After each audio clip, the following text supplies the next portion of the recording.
Pemirsa masih bersama kami di dalam Breaking News mengawal sidang Ahok. Melanjutkan perbincangan saya dengan Pak Nikolai tadi. Pak Nikolai tadi sempat disebutkan bahwa sidang ini disebutkan oleh kuasa hukum Ahok merupakan sidang bisa dikemukakan pengadilan massa gitu karena adanya desakan massa. Anda melihatnya apakah ini memang desakan massa atau memang nyatanya ini ada hakim, ada jaksa penuntut umum dan hari ini ada sidang perdana, menurut Anda seperti apa? Ya, jadi itu seperti saya katakan tadi di awal bahwa pengadilan ini kan dilangsungkan berdasarkan fakta dan bukti.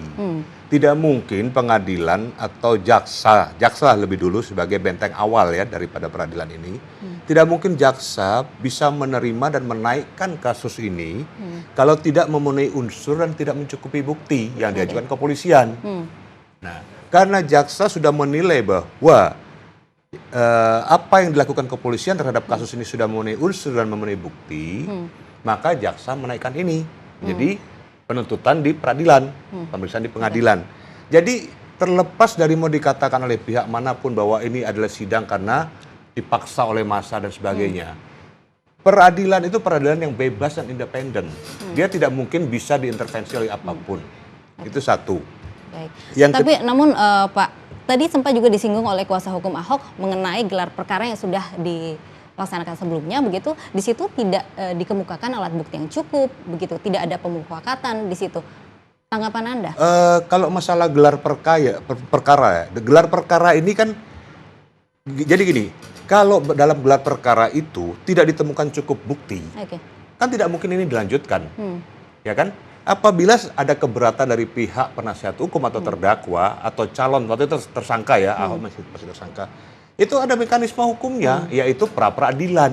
Baik. Harusnya dicapai dengan mekanisme hukum yang lain, yaitu pra-peradilan yang untuk membentengi diri dari dakwaan ini seharusnya. Berarti harusnya kuasa hukum tidak lagi membicarakan mengenai gelar perkara. Tidak lagi. Itu kan ada mekanisme pra-peradilan, kan diberikan kesempatan oleh penyidik waktu itu, penyelidik waktu itu, sebelum statusnya dinaikkan menjadi tersangka dan statusnya ke penyidikan, kan sudah diumumkan apabila ada pihak-pihak yang merasa tidak berkenan, ada mekanisme hukum, yaitu pra-peradilan. Kenapa itu tidak diambil oleh pihak penasihat hukum maupun dari pihak terdakwa? Baik. Silakan dilanjutkan, Pak Nikolai. Ya, dan itu pertama. Dan yang kedua, saya melihat bahwa frame politik ini sengaja dimasukkan untuk mengabulkan fakta hukum yang terjadi. Kenapa saya bilang dimasukkan dalam satu frame politik?